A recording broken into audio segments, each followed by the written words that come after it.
Reign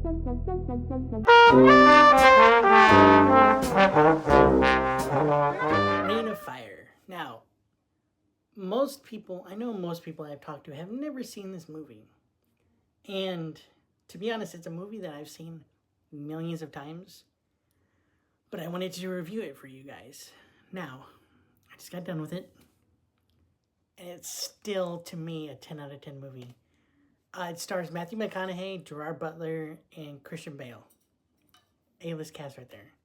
And at that time, they were still A-listers.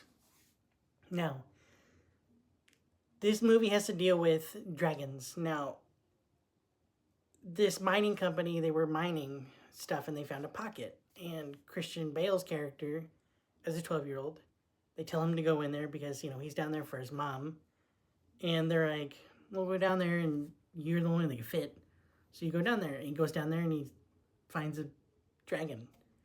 And it wakes up all of the dragons, and it went from 1 to 1,000,000 dragons until they have no idea how many there are now. But they have survived. I say survived because apparently, from what I was told and from what, like, looking at Reddit and everything else, a lot of the world is dead. They're either dead or underground. A lot of people think half of America might have survived.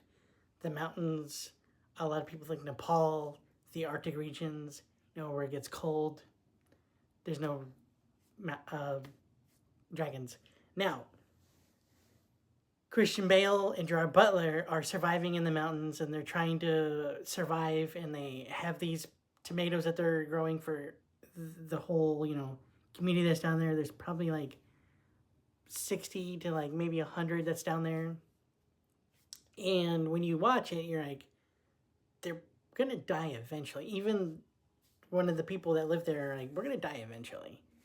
And they go down there to pick the tomatoes, and a dragon just comes down and poof.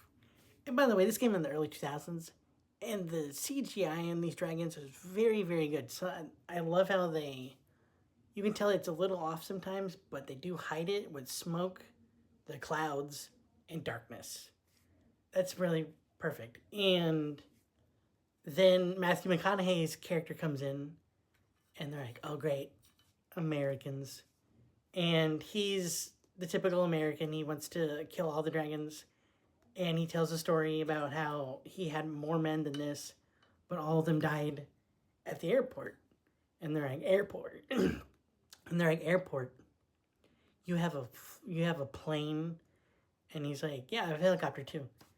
And they make fun of him for it. They're like, sure you are, Dragon Slayer. And then the helicopter just flies over them, and you're like, oh. And they have these fallen angels, that's what they call them. And what they do is they're made to die.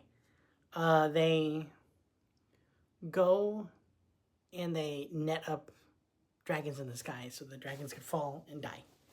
But their main mission is basically to do that, and they might not make it, so that's why they're called fallen angels. And you're watching this, and you're like, critics panned this because they hated it when it came out. I love the movie, but critics hated it. Kind of like Waterworld. Critics hated Waterworld. I don't know why they hated Waterworld, but still. The ending of this movie is fantastic. It's mainly Matthew McConaughey loses all of his men, goes back to Christian Bale, and they go and fight the dragon, the male dragon, that has been fertilizing all these eggs. And it's finally made its way to the castle, and it's trying to kill everybody until Matthew McConaughey risks his life and tries to kill it. Tries to. With the help of Christian Bale, he kills it. But if you want to watch this movie, go ahead and watch it on anything. I had to watch it on Reddit because I don't have anything to really watch it on. But it's on YouTube to watch as well. Go watch it, subscribe, like,